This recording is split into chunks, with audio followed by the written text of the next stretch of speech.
Olá, queridos. Espero que todos estejam bem, que Deus possa abençoar o seu dia e, através dessa palavra, Deus possa edificar o teu coração. Amém?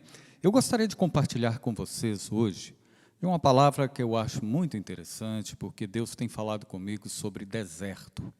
E eu coloquei o título dessa mensagem como o poder da revelação do deserto, não é?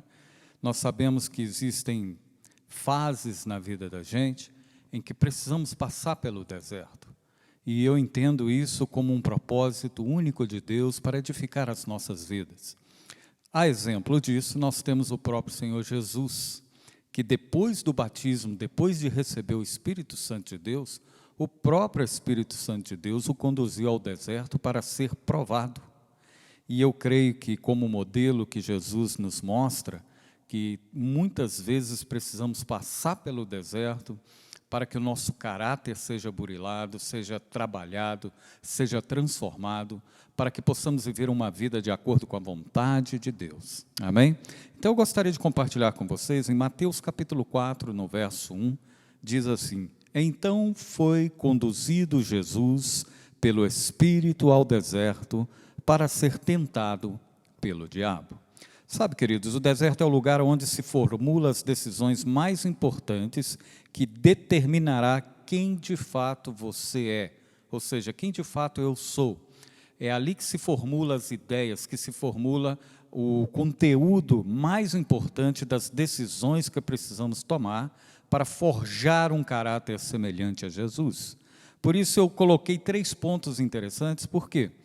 Eu já preguei muito sobre essa palavra, sobre o deserto, e já passei sobre esse texto todo de Mateus capítulo 4, verso 1 até o 11, mas eu gostaria de trazer uma perspectiva diferente no dia de hoje, para que você possa assimilar o que de fato está acontecendo em toda a nossa vida, não é? Eu sei que estamos vivendo um tempo de pandemia por causa do coronavírus, mas isso não isenta as provações que Deus tem permitido que a gente passe, para a gente se tornar cada dia mais semelhantes a Jesus.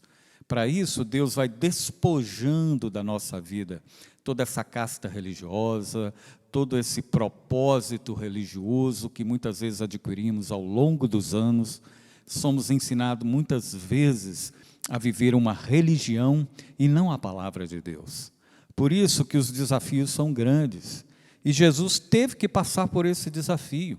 Apesar de ser o Filho de Deus, ou seja, o próprio Deus encarnado, o próprio Deus que se fez homem, ele precisava passar pela aprovação. E o deserto é local de onde você vai refletir se você está aprovado ou se você ainda precisa passar pelo mecanismo de aprovação. Porque Deus não tem interesse em desaprovar ninguém. E, na verdade, não é Deus que nos desaprova, somos nós mesmos que nos desaprovamos quando passamos pelo deserto. Então, preste bem atenção, eu coloquei 3 pontos básicos que passaram na vida de Jesus durante os 40 dias que ele teve no deserto. O primeiro ponto é a provação da necessidade básica. Veja bem no verso número 2 até o 4, diz assim: E tendo jejuado 40 dias e 40 noites, depois teve fome. E chegando-se a ele o tentador, disse: Se tu és o Filho de Deus, manda que estas pedras se tornem em pães. Ele, porém, respondendo, disse: Está escrito, nem só de pão viverá o homem, mas de toda a palavra que sai da boca de Deus. Veja bem, a provação que Jesus passa naquele momento ali no deserto, não é exatamente provando apenas o seu caráter, ou provando apenas a posição básica das necessidades. É óbvio que uma pessoa que passa 40 dias de jejum venha a ter fome. Então, veja bem, às vezes Satanás nos tenta, né? Vamos dizer assim, exatamente no óbvio. Ele não está oferecendo, neste exato momento, alguma coisa diferente de uma necessidade básica. Você pode ver que muitas pessoas não conseguem, às vezes, vencer certos propósitos na vida, ou não conseguem alcançar certos propósitos na vida, porque elas se voltam exatamente para a necessidade básica. É fato de que Jesus precisava se alimentar naquele momento, mas ele, sabendo de onde vinha essa tentação e o que estava sendo posto em jogo naquele momento, ele de fato não veio defender a sua necessidade, mas ele diz que nem só de pão viverá o homem, mas de toda a palavra que sai da boca de Deus. Ele sabia muito bem que em todo momento da sua provação, ele estaria glorificando o Pai. E para isso, ele sabia muito bem que o Pai era poderoso para transformar qualquer coisa em pão. Mas ele sabia que mesmo com fome, com necessidade, com dificuldade naquele momento, ele prefere obedecer o que sai da boca de Deus, e não da boca de vozes estranhas, como do próprio Satanás, que estava ali tentando no deserto. E é interessante isso porque, mesmo diante de necessidades básicas, muitas vezes nós somos tentados. E às vezes corremos atrás da primeira oportunidade que nos aparece. E às vezes a provação não é contra nós, mas é contra Deus. O propósito do diabo tentar a Jesus é atingir ao Senhor Deus. Mas nós sabemos que Jesus cumpriu o papel em tudo ele foi excelente. Ele não cedeu àquele momento, mesmo que ele tenha toda a autoridade, todo o poder para fazer isto. E é interessante que, como o diabo é um tentador, ele mesmo fez o que fez com Eva e Adão lá no Éden. Quando ele, distorcendo a palavra de Deus, distorcendo uma ordem de Deus, ele diz que foi assim que Deus disse, que não comerás de nenhum fruto das árvores do jardim do Éden. Olha, nós sabemos que não foi isso que Deus disse. Mas a propósito, Satanás sempre tem uma maneira de distorcer a verdade, falando a verdade. Olha como ele é mentiroso. A Bíblia diz que ele é pai da mentira, não é à toa. Pai da mentira não significa, entendendo do modo bíblico, não significa que você fale a mentira para que as pessoas imediatamente identificam.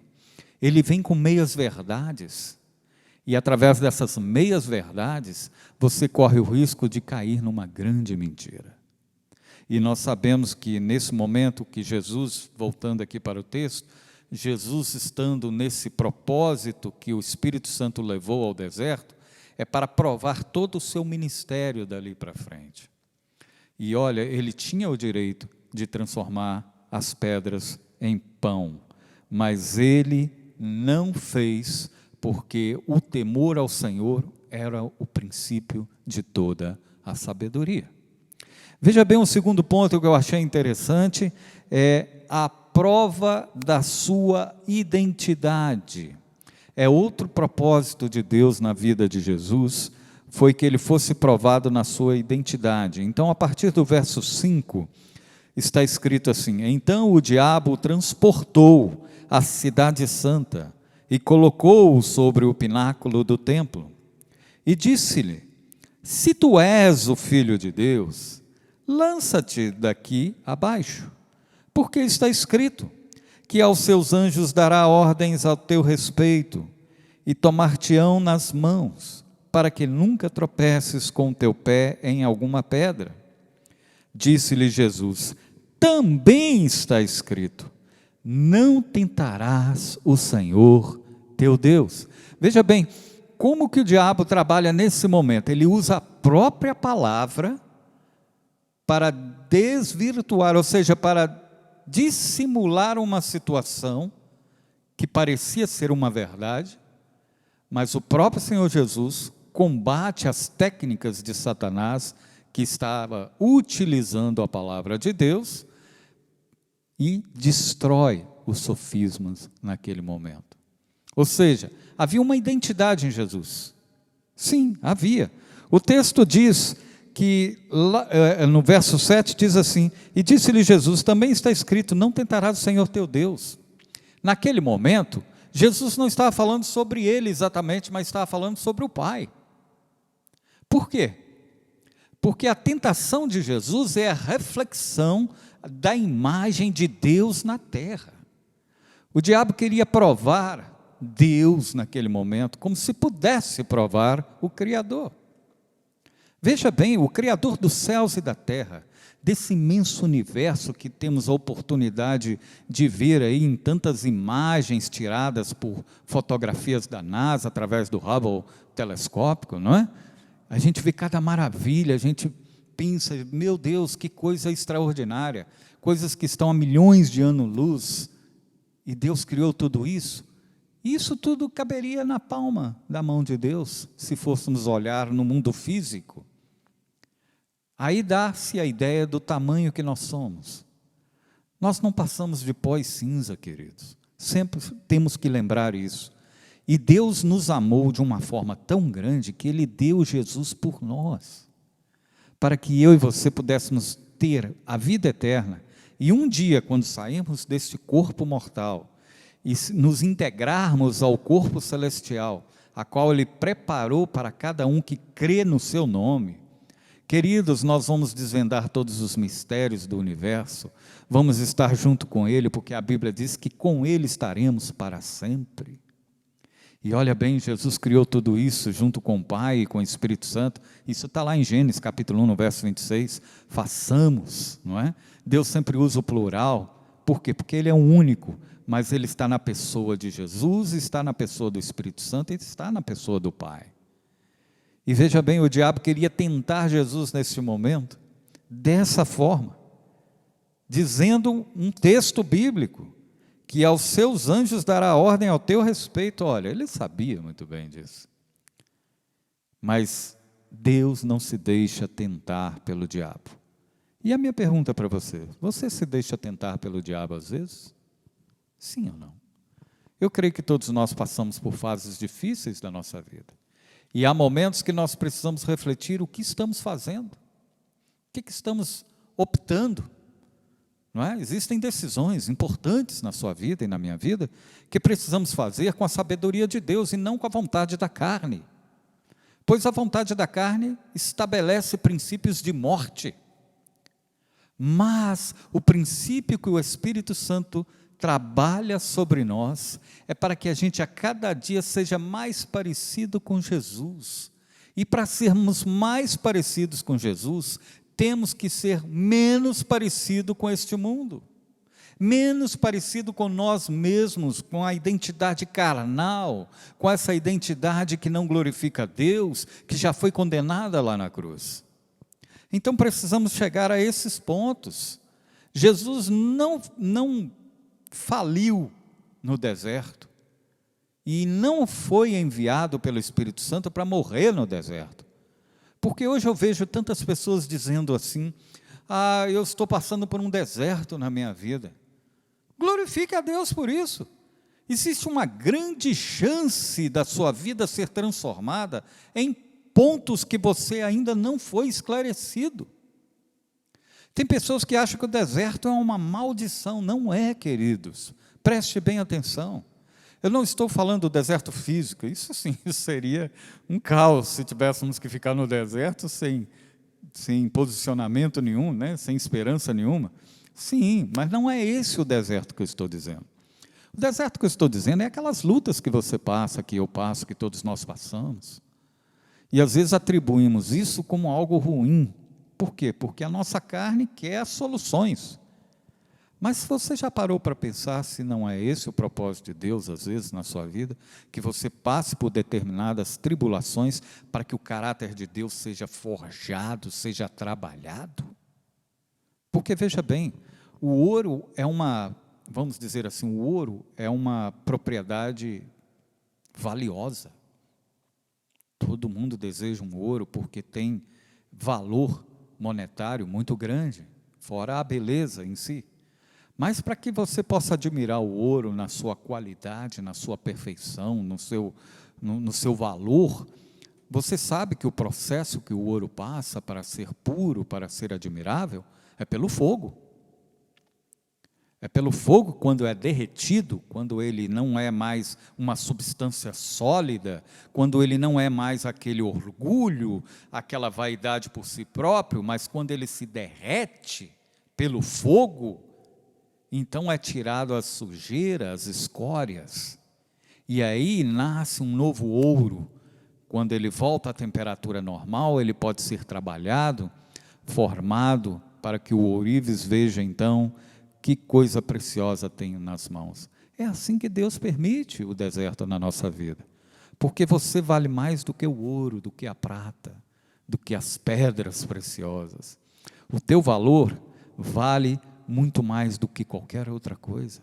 E o nosso Pai Celestial, tem cuidado de nós. E o terceiro ponto, para a gente terminar, Jesus é provado em outra área muito interessante, a aprovação da sua fidelidade. Porque muitas vezes entramos no deserto e não somos fiéis. Corremos o risco da fidelidade ser evaporada na nossa vida. Mas olha o que acontece no verso número 8 até o 11. Novamente o transportou o diabo a um monte muito alto e mostrou-lhe todos os reinos do mundo e a glória deles. E disse-lhe: tudo isto te darei se prostrado me adorares. Então disse Jesus: vai-te, Satanás, porque está escrito: ao Senhor teu Deus adorarás e só a Ele servirás. Então o diabo o deixou, e eis que chegaram os anjos e o serviram. Olha que coisa interessante, o diabo agora leva a um ponto onde todo o reino deste mundo foi lhe dado. Não foi dado por Jesus, não foi dado por nenhuma hierarquia dos anjos, ou qualquer outra hierarquia celestial. Mas sabe quem é que deu esses reinos do mundo para ele? Nós, os homens. E infelizmente, nós entregamos na mão de Satanás lá no Éden. Quando deixamos de depender de Deus, passamos a depender da nossa vaidade, do nosso orgulho, após Adão e Eva terem comido do fruto que não deveriam ter comido, porque não estavam prontos para conhecer a revelação e a dimensão daquilo que estava proposta através daquele fruto. Por isso que Deus não permitiu. Mas eles ouviram a voz de um enganador, que é o diabo, e deram ouvidos, e ao comerem aquilo, os seus olhos foram abertos numa dimensão pecaminosa, e não mais numa dimensão natural de Deus. E aí eles passaram a ser independentes de Deus, começaram a tomar decisões próprias, assim como Jesus poderia ter tomado, mas ele sempre dependendo do Pai. Sendo filho, gozava de toda a liberdade, mas não se afastou do propósito e da vontade de Deus.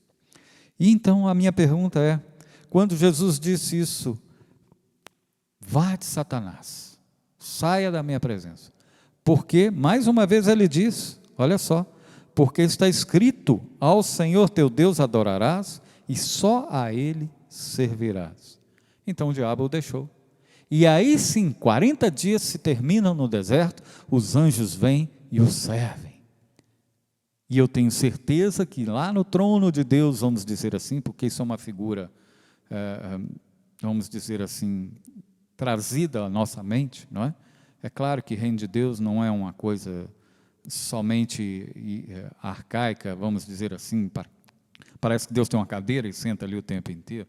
Deus é Deus, Deus não cabe nesse universo, queridos, Ele é maior do que tudo que Ele criou, pois Ele está em todo lugar ao mesmo tempo. Mas vamos ver dessa forma, o diabo então sai, os anjos vêm e o servem.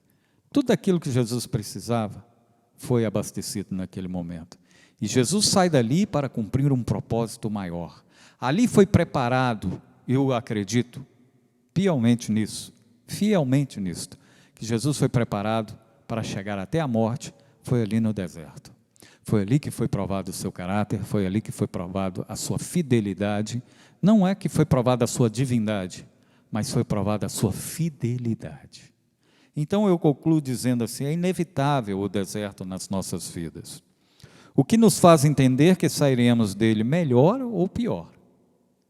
A esta decisão, nós entendemos que é exclusiva, e essa decisão é exclusivamente sua.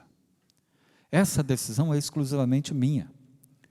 Eu não preciso passar pelo deserto e sair pior.